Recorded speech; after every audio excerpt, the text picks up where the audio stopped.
Uma outra dica importante que eu quero te dar agora é com relação a montar uma equipe de trabalho, estruturar uma equipe de trabalho.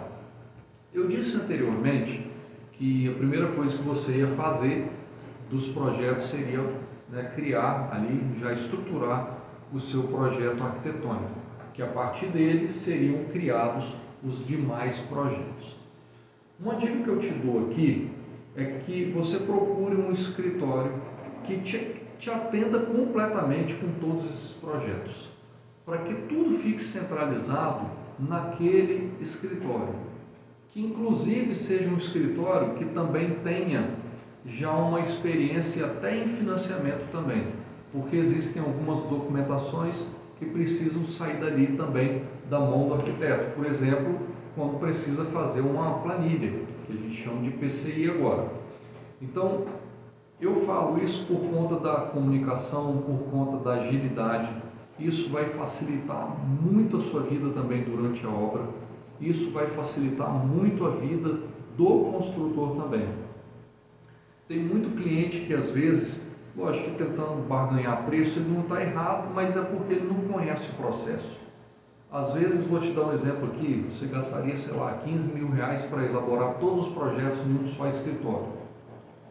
Mas de repente ele descobre que se ele contratar, né, o arquitetônico no escritório, o hidrossanitário no outro, o elétrico no outro, estrutural no outro, interiores no outro, de repente ele economiza 2 mil reais, por exemplo. E aí ele resolve fazer isso tudo separado, um em cada escritório, para que tenha essa economia, e que é importante essa economia, lógico, vou concordar. Agora, quando você começa a tirar isso tudo do papel e começa a levar para a realidade, você começa a encarar as rotinas do dia a dia, as dificuldades, a comunicação, esse monte de gente envolvida, é aí que a coisa acaba se distorcendo.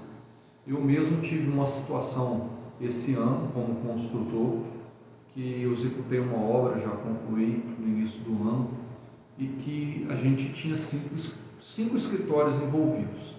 Então, para mim foi muito difícil, porque tinha momentos que eu não sabia jamais nem a quem me reportava.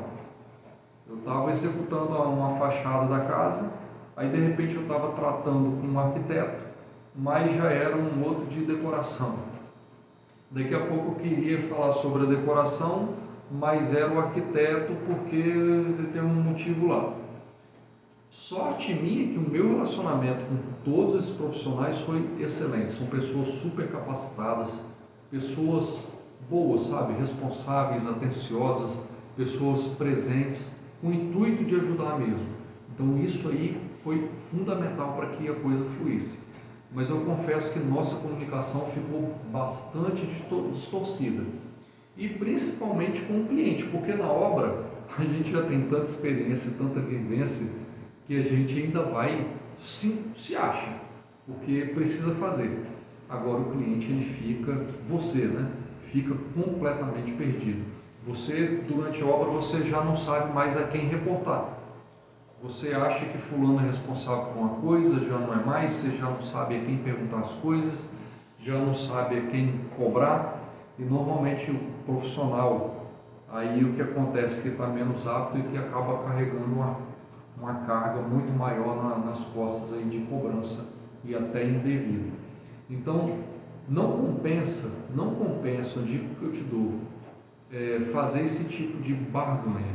É muito melhor você procurar um escritório com referências, com capacidade, para que você centralize tudo ali, para que te atenda com mais prontidão.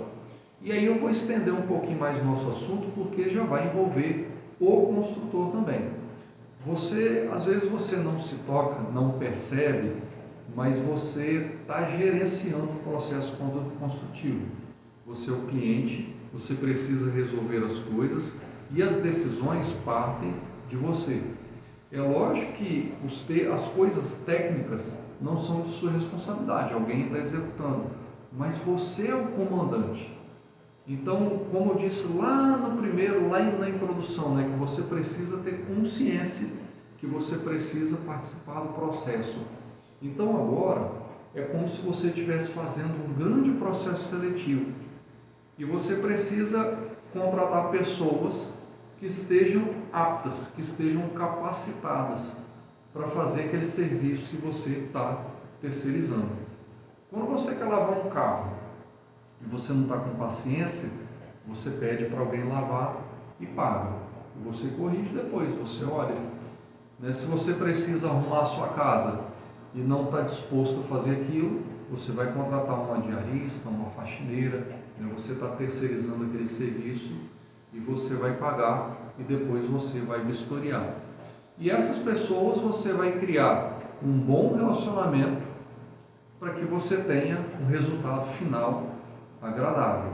Então, isso é muito importante. Todo esse processo, eu tenho certeza que antes você não encarava assim, mas é um grande processo seletivo que você escolhe pessoas competentes, responsáveis, aptas para você formar uma grande equipe para te atender bem.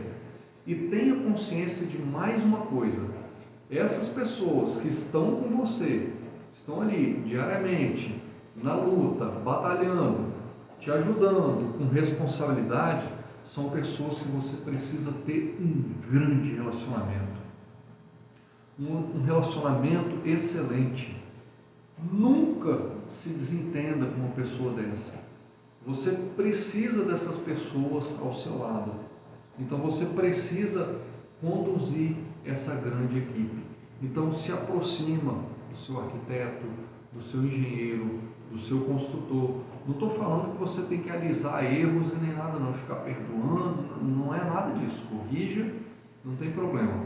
Eu estou falando que você precisa conduzir as coisas para que essas pessoas fiquem ao seu lado. São prestadores de serviço, mas você precisa encarar essas pessoas como uma grande equipe e você precisa conduzir isso tudo, porque assim elas vão conseguir também ter motivação, ter ânimo para te entregar um grande resultado. Então, fique atento nessa parte.